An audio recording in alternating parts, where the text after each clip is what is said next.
자, 안녕하세요. 네. 자, 우리 문제 풀어보겠습니다. 자, 51번 할 차례 맞나요? 뭐, 어떤 거요? 프린트 아직 안 됐다고요? 저는 항상 세 번째 시간에 할게요. 프린트 것 쪽은. 그래서 바로 책으로 들어가겠습니다. 자, 51번 할 차례 맞죠? 네, 들어가겠습니다. 자, 보건정책 참여자 중에서 비공식적 정책 참여자. 이게 정책에 대해서는 슬슬 문제가 나올 거예요. 그래서 모른 척 하지 마시고 하긴 하셔야 돼. 자, 정책 참여자는 크게 둘로 나뉘죠. 공식적인 참여자, 비공식적 참여자. 자, 이런 것들은 감으로 잡으셔야 돼. 외우기도 그렇고. 일단 국회 당연히 공식입니다. 네, 언론기관. 비공식이죠. 비공식. 대통령 공식이고 사법부도 공식이에요. 근데 비공식 중에서 언론기관이 되게 중요하다라고 표현했을 거예요. 왜냐하면 그 정책을 국민들한테 전달하는 역할을 하는 게 언론기관이거든요. 근데 제대로 전달해야 되는데 쓸데없는 추임새를 집어넣으면 큰일 나는 거죠. 그래서 요번에 정부가 이런 일을 한답니다. 세상에. 이런 말을 하면은 다음 분도 흥분하잖아요. 그래서 정확하게 전달해야 된다. 답은 2번이고요. 자, 요거 잠깐만 유인물, 그쵸, 유인물은 써놓긴 했네요. 하도 보시면 될 것 같아요. 제가 유인물 써놓은 거는 그냥 보시면 돼요. 그쵸? 그렇게 해서 넘어갈게요. 자, 52번입니다.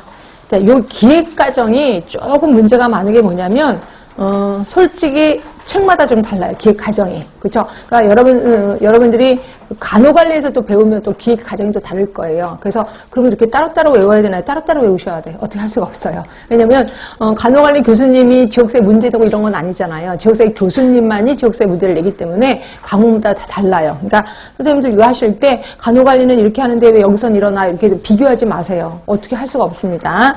그래서 이거는 우리 책에 있는 그대로의 과정이라고 생각하시면 기획 과정. 뭘 썼냐면 맨 처음에 뭘 썼냐면 전제 조건의 사정.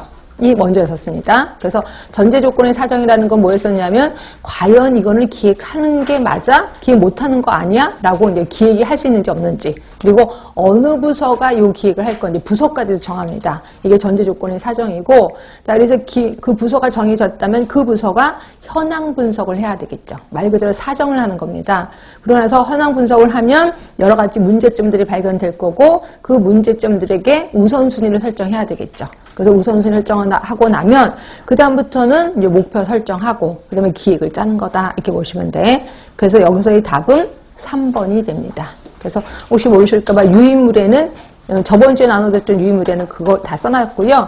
이거는 우리 이론서에도 그대로 있는 내용입니다. 그래서 전제 조건의 사정서부터 현황 분석, 그래서 쭉 보면 있으실 거예요. 그래서 지역사회 할 때는 이런 식으로 순서를 할 수밖에 없습니다. 우리 지역사회 책에 이렇게 나와 있기 때문에. 그 다음에 53번이에요. 자, 신종 인플루엔자가 유행하고 있을 때 많은 사람들은 이 질병에 걸리지 않을 거라거나 걸려도 좀 더 가볍게 치를 수 있으리라고 인지해서 예방접종을 받았대요. 자, 그러면 이건 HPM 모형? 맞나? HPM? 예, HPM 모형에서 어느 요인에 해당돼요? HPM도 괜찮고 HPM도 마찬가지 괜찮을 것 같긴 한데, 자, 어떤 걸까요? 인지된 이익이죠. 인지된 이익. 그러니까 여기서는 답은 편익성 인지죠. 답은 1번. 그래서 단어를 어떻게 바꾸든지 감은 잡히셔야 됩니다. 답은 1번.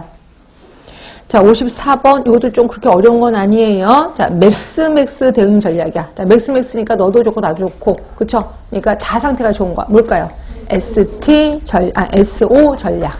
답은 1번인 거고요. 저번 주에 연습했으니까 넘어갑니다.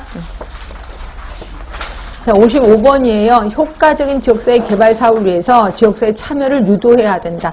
맞죠? 성공하려면 지역사회 주민이 참여를 해야 돼요. 그러면 지역사회 주민이 참여한다는 것은 뭐를 뜻하느냐? 그러니까 개념적인 걸 묻고 있어요. 가장 지역사회 주민의 참여를 잘 설명하고 있는 건 뭐냐? 답은 몇 번이에요?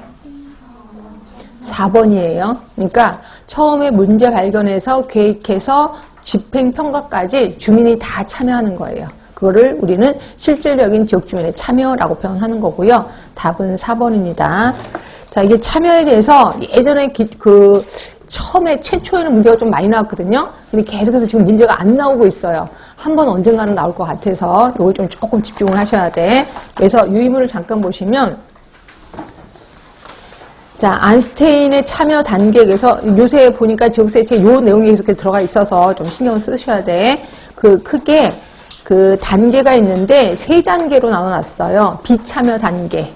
그 다음에 두 번째가 형식적 참여 단계. 자, 그 다음이 주민 권력 단계. 그래서 크게 3개로 나눠놨고요. 비참여 단계 안에는 조작, 치료가 있어요. 좀 단어가 낯설 거예요.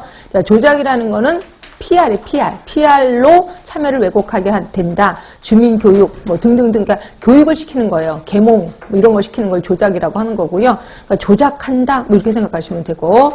그 다음에 치료라는 거는 참여자를 치료의 수용자로서 제한시키는 거죠. 결국 그냥 참여만 시키는 거예요. 그러니까 치료해준다. 의사가 환자를 치료해준 거. 이때 환자는 수동적인 참여겠죠. 이런 식으로 수동적으로 참여하는 게 치료, 그래서 조작 치료를 비참여 단계라고 하는 거고요. 형식적 참여는 정보 제공. 자, 일반적인 정보 제공을 강조하나 피드백에 대한 통로가 없어. 그리고 답은 받지 않겠다. 질문은 받지 않겠다. 이게 이제 정보 제공이고, 그다음에 상담. 이게 이제 공청회, 집회 이런 걸 하는 거고요. 그다음에 완화는 주민들에게 조언을 할 기회를 주는 거예요. 그렇죠? 그리고 기획을 하도록 허용도 해주는 게 완화. 여기서부터는 약간 주민들이 자기 소리를 좀 낼 수가 있는 거죠. 그 다음에 이제 주민 권력의 단계. 이게 이제 실질적인 참여라고 보시면 되고요. 여기도 3개가 있네. 협동, 권한 이양, 주민 통제. 자, 협동은 주민과 권력 소유자 간의 협상을 통해서 권력 재분배가 가능한 거고, 권한 이양하면은 주민이 의사결정을 하는 거예요. 그렇죠? 결국 의사결정을 원래 국가가 해줬는데 주민이 하는 거. 주민 통제는 기획서부터 프로그램 관리까지 모두 다 주민이 관장을 하는 거. 이게 주민 통제. 막강한 파워를 갖고 있는 거죠. 그래서 이 순서대로 시험 문제가 나온다면 뭐 이 중에서 구분하는 것도 좀 자주 나올 수 있겠죠. 그래서 뭐 형식적 참여 단계에 속하는 거 뭐냐 이런 식으로 나올 수도 있으니까 조금 기억을 해두시면 되고요. 자, 그래서 저는 부탁드리면서 다음 문제로 들어갑니다. 자, 56번. 자, 건강 개념 중 다음에서 제시하고 있는 관점으로 올바른 것은, 자, 건강 개념. 자, 건강의 개념은 자연스럽고 환경과의 조화를 이룬다. 환경 얘기 나옵니다. 바람, 온도, 물, 땅. 환경. 생활 양식과